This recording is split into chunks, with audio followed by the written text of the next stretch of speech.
Hi friends, welcome to Nelmani kitchen. இன்னைக்கு பார்க்க போகிற ரெசிபி பாஸ்தா. வீட்லேயே இருக்கிற இன்க்ரீடியன்ஸை வச்சு ரொம்ப சிம்பிளாக நமக்கு பிடிச்ச மாதிரி இந்த பாஸ்தா நான் ரெடி பண்ணியிருக்கேன். ஸோ வீடியோ ஃபுல்லாக ஸ்கிப் பண்ணாமல் பாருங்கள். அதுக்கு முன்னாடி நம்ம சேனலை சப்ஸ்கிரைப் பண்ணிக்கோங்க, பக்கத்தில் இருக்கிற பெல் ஐக்கானையும் கிளிக் பண்ணிக்கோங்க. இப்போது பார்க்கலாம். பாஸ்தா ஒரு கப் எடுத்திருக்கேன். கொஞ்சமாக தண்ணி ஊற்றி அதில் கொஞ்சமாக ஆயில் விட்டுட்டு ஒரு ஸ்பூன் சால்ட்டு சேர்த்துட்டு இதை வேக வச்சு எடுத்துக்கலாம். இது ரொம்பவே சிம்பிள் அண்ட் இதில் ரொம்ப காரமாக இருக்காது, மைல்டாக தான் இருக்கும். ரொம்ப ஸ்பைஸியாக வேணும்னாலும் நம்மளோட சாய்ஸ் தான். பட் இதில் ஸ்பைஸ் இல்லாமல் தான் நான் இப்போ ப்ரிப்பேர் பண்ணுறேன். இது இப்போ வேக வச்சு எடுத்துக்கலாம். பாஸ்தாவில் ஃப்ளேவருக்காக நான் இப்போ புதினா எடுத்திருக்கேன். ஒரு கை வர அளவுக்கு புதினா எடுத்துக்கலாம். இதில் ஒரு பச்சை மிளகா நான் எடுத்திருக்கேன். காரம் ரொம்ப ஸ்பைஸியாக நம்ம சாப்பிட்ணுன்னு நினச்சிங்கன்னா ஒரு 2 இல்லைன்னா 3 பச்சை மிளகா கூட நீங்கள் எடுத்துக்கலாம். இதை இப்போது தண்ணி ஊற்றாமல் அரைச்சி எடுத்துக்க போகிறோம். நெக்ஸ்ட் தேங்காய் எடுத்திருக்கேன். தேங்காய் பார்த்தீங்கன்னா அரை மூடி தேங்காய். இதை நல்லா தண்ணி விட்டு அரைச்சி இதில் பால் எடுத்துக்க போகிறோம். இந்த தேங்காய் பால் தான் இந்த பாஸ்தாவோட மெயின் இன்க்ரீடியண்ட். ஸோ இந்த பால் ரொம்ப திக்காக இருக்கணும். பாஸ்தாவுக்கு தேவையான பொருட்கள்லாம் பார்த்துடலாம்.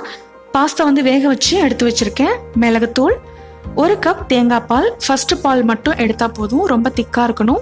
அண்ட் பூண்டு, ஒரு 3 பல் பூண்டு நறுக்கி வச்சுருக்கேன். புதினா மிளகா அரைச்சது, அப்புறம் உப்பு. Next 1 table spoon cornflour. இதை ஒரு கப்பில் போட்டுட்டு கொஞ்சமாக தண்ணி ஊற்றி நல்லா கரைச்சி வச்சுக்கலாம். இது பாஸ்தா ரெடி பண்ணும்போது இது எப்போ ஆட் பண்ணுங்கிறத நான் காட்டுறேன்.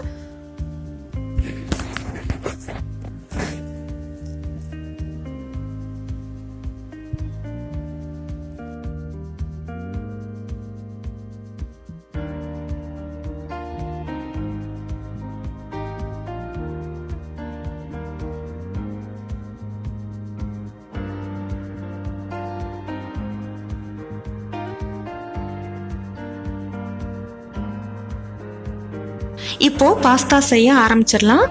பேன் வச்சுருக்கேன். இதில் கொஞ்சமாக ஆயில் விடுறேன். ரொம்ப ஆயில் இல்லை. இதில் ஆயில் அண்ட் ஸ்பைசி எதுவுமே இல்லாத ஒரு மைல்டான ஒரு டிஷ்ஷு தான் இது. கொஞ்சமாக ஆயில் ஊற்றிட்டு இதில் நறுக்கி வச்சுருக்கேன் பூண்டு ஆட் பண்ணியிருக்கேன்.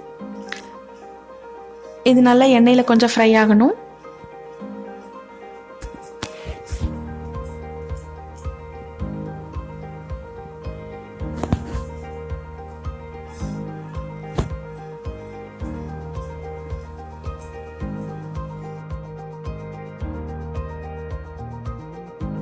நெக்ஸ்ட் புதினா மிளகா அரைச்சதை நான் ஆட் பண்ணுறேன். பேன் நல்லா ஹீட் ஆகிடுச்சு, அதான் இந்த மாதிரி புகை வருது. நான் ஃப்ளேம் சிம்மில் தான் வச்சுருக்கேன். ஸோ இது நல்லா கரிஞ்சிடாமல் பார்த்துக்கோங்க. சிம்லேயே வச்சு செய்கிறது ரொம்பவே நல்லது. இது நல்லா கொஞ்சம் ஃப்ரை ஆனால் போதும். புதினா மிளகா நல்லா வதங்கிடுச்சு. இப்போ தேங்காய் பால் ஆட் பண்ணிக்கலாம். தேங்காய் பால் ரொம்ப கொதிச்சிருச்சு அப்படின்னா அதோடது நல்லா திரிஞ்சிடும். ஸோ சிம்மிலே வச்சு இதோட பால் ரொம்ப திரிஞ்சிடாமல் குக் பண்ணணும். ரொம்ப நேரம் ஆகாது, இது ஈஸியாக குக் ஆகிடும். தேங்காய் பால் நல்லா ஓரளவுக்கு கொதிஞ்சு அந்த இதெல்லாம் பார்த்திங்கன்னா ரொம்ப க்ரீமியாக வந்திருக்கு. இப்போ கொஞ்சம் திக்னஸ் வேணும் இல்லையா, அதுக்காக கார்ன்ஃப்ளவர் ஆட் பண்ணுறேன். இதை ஆட் பண்ண உடனே இதோட மில்க் நல்ல ஒரு கன்சிஸ்டன்சியில் இருக்கும். நல்ல ஒரு க்ரீமியாக எல்லாமே மிக்ஸ் ஆகி நமக்கு ஒரு நல்ல ஒரு ஃப்ளேவரில் அந்த ஒரு டெக்ஸ்சர் சூப்பராக இருக்கும். ஸோ இது நம்ம நல்லா கிளறி விட்டுட்டே இருக்கணும். கொஞ்சம் விட்டுட்டோம்னா அப்படின்னா தனித்தனியாக ஆகிடும். நல்லா எல்லாத்தோடையும் பிளெண்ட் ஆகுற மாதிரி மிக்ஸ் பண்ணி விடணும். அப்போ தான் நமக்கு அந்த க்ரீமியாக கிடைக்கும். இப்போ பாருங்கள், எவ்வளோ ஈவனாக மிக்ஸ் பண்ணதுக்கப்புறம் அந்த ஒரு க்ரீமியாக ஒரு டெக்ஸ்சர் நம்மளுக்கு கிடச்சிருக்கு. இந்த மாதிரி தான் வரணும். ஸோ இந்த மாதிரி வரணும்னா நம்மளுக்கு ஈவனாக மிக்ஸ் பண்ணிக்கிட்டே இருக்கணும். கொஞ்சம் நேரம் தான் ஆகும். ரொம்பவே சீக்கிரமாக அந்த கார்ன்ஃப்ளவர் போட்டதும் அந்த ஒரு திக்னஸ் நம்மளுக்கு கிடச்சிரும். ஸோ அந்த தேங்காய் பால் கார்ன்ஃப்ளவர் ரெண்டுமே நல்ல மிக்ஸ் ஆகி நம்மளுக்கு அந்த ஒரு க்ரீமியாக வரணும். அது வரைக்கும் நம்ம கைவிடாமல் கிளறி விடணும். இப்போ ரெடி ஆகிடுச்சு. இதில் கொஞ்சமாக மிளகுத்தூள் ஆட் பண்ணுறேன். மிளகுத்தூள் பார்த்தீங்கன்னா நம்மளுக்கு ஸ்பைஸுக்கு ஏற்ற மாதிரி நம்ம ஆட் பண்ணிக்கலாம். மிளகா அண்ட் மிளகுத்தூள் இது ரெண்டுமே ஸ்பைஸுக்கு ஏற்ற மாதிரி நம்ம ஆட் பண்ணிக்கலாம். இதில் கொஞ்சமாக உப்பு சேர்த்துக்கிறேன். ஏற்கனவே பாஸ்தால உப்பு சேர்த்துருப்போம். இதில் வந்து கொஞ்சமாக போட்டுக்கிறேன். ஃபைனலாக வந்து டேஸ்ட் பார்த்துட்டு அதுக்கப்புறமா கூட ஆட் பண்ணிக்கலாம். இப்போ வந்து கைவிடாமல் இதை மிக்ஸ் பண்ணணும். அப்போ தான் வந்து அடிப்பிடிக்காமல் இருக்கும். ஏன்னா நம்ம வந்து கார்ன்ஃப்ளவர் போட்டு நம்ம திக்னஸ் கிடச்சிருச்சு. இப்போ இந்த க்ரீமியாக இருக்கிறது வந்து நல்லா குக் ஆயிடுச்சு அப்படின்னா அந்த ஒரு அடி பிடிச்சிட்டு சீக்கிரம் வந்து குக் ஆகிடும். ஸோ அதனால வந்து மைல்டாக சிம்மில் வச்சுட்டு அதை வந்து கைவிடாமல் கிளறி விட்டுட்டே இருக்கணும். இப்போ வேக வச்சிருக்க பாஸ்தாவை இதில் ஆட் பண்ணலாம். ஆட் பண்ணிட்டு ரொம்ப நேரம் நம்ம வந்து குக் பண்ண வேண்டாம். ஜஸ்ட் அந்த ஒரு க்ரீமோட இந்த பாஸ்தா வந்து நல்லா பிளெண்ட் ஆகி ரெண்டுமே வந்து ஈவனாக மிக்ஸ் ஆகணும். அவ்வளோதான். மிக்ஸ் பண்ணதும் நம்ம சர்வ் பண்ணிடலாம். இது வந்து ரொம்ப நேரம் நம்மளுக்கு ஆகாது, சட்டுன்னு செஞ்சிடலாம். இப்போ இது மிக்ஸ் பண்ணிட்டு நம்ம எப்படி இருக்குன்னு காட்டுறேன்.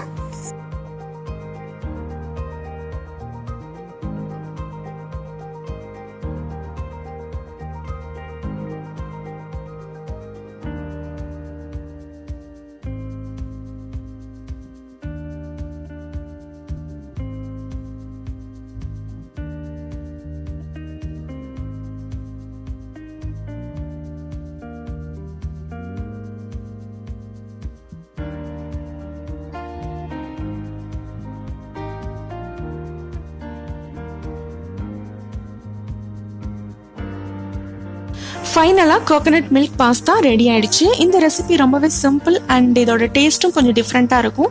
நார்மலாக நம்ம சாப்பிட்ற டேஸ்ட்டை விட இது கொஞ்சம் டிஃப்ரெண்ட்டாக தான் இருக்கும். நியூவாக ட்ரை பண்ணணும்னு நினைக்கிறவங்க கண்டிப்பாக ட்ரை பண்ணி பாருங்கள். எப்படி இருந்ததுங்கிறத கமெண்ட்டில் சொல்லுங்கள். அண்ட் இந்த ரெசிபி உங்களுக்கு பிடிச்சிருந்தா லைக் பண்ணுங்கள், ஷேர் பண்ணுங்கள், மறக்காமல் சப்ஸ்கிரைப் பண்ணிக்கோங்க. இதே மாதிரி டிஃப்ரெண்ட்டான ரெசிபிஸோட நெக்ஸ்ட் வீடியோவில் பார்க்கலாம். பாய்.